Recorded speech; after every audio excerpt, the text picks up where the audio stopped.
Jenderal Bintang 1 Kopassus rebut Homeo dari OPM, tak mundur meski dijejali tembakan. Perjuangan TNI mengamankan wilayah distrik Homeo dari ulah OPM mendapat perlawanan pada Sabtu 4 Mei 2024 waktu setempat.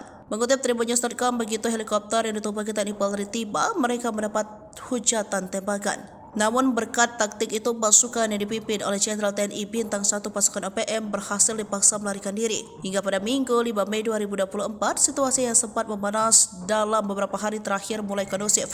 Mengutip tribunmedia.com, pasukan yang diterjunkan kala itu adalah gabungan TNI Polri Satgas Nanggala Kopassus. Satgas Nanggala Kopassus juga berhasil mengevakuasi jenazah Alexander Parapak, seorang remaja tak bersalah yang menjadi korban serangan OPM. Brigjen TNI Lucky Avianto merupakan pemimpin dari pasukan tersebut. Komandan Korem 172 Praja Wirayaksa itu memimpin operasi cepat selama 20 menit untuk merebut kembali distrik Homeo. Informasi tersebut disampaikan oleh Panglima Komando Gabungan Wilayah Pertahanan 3 Letjen TNI Richard Tampu Bolon dalam keterangan resminya pada 4 Mei 2024 yang menjelaskan OPM pimpinan Kenny Tipagau melakukan penyerangan pada 30 April 2024. Kelompok OPM tersebut melakukan aksi brutal dengan menembaki kompleks Polsek Distrik Homeo, membakar 1 SD Impres dan membakar 4 rumah masyarakat. Pasukan Satgas Nanggala Kopassus kemudian bergerak cepat untuk merebut kembali distrik Homeo. Dalam operasi yang berlangsung selama 20 menit tersebut, pasukan Satgas Nanggala Kopassus berhasil menduduki distrik Homeo meskipun mendapat tembakan-tembakan dari kelompok OPM timbul korban.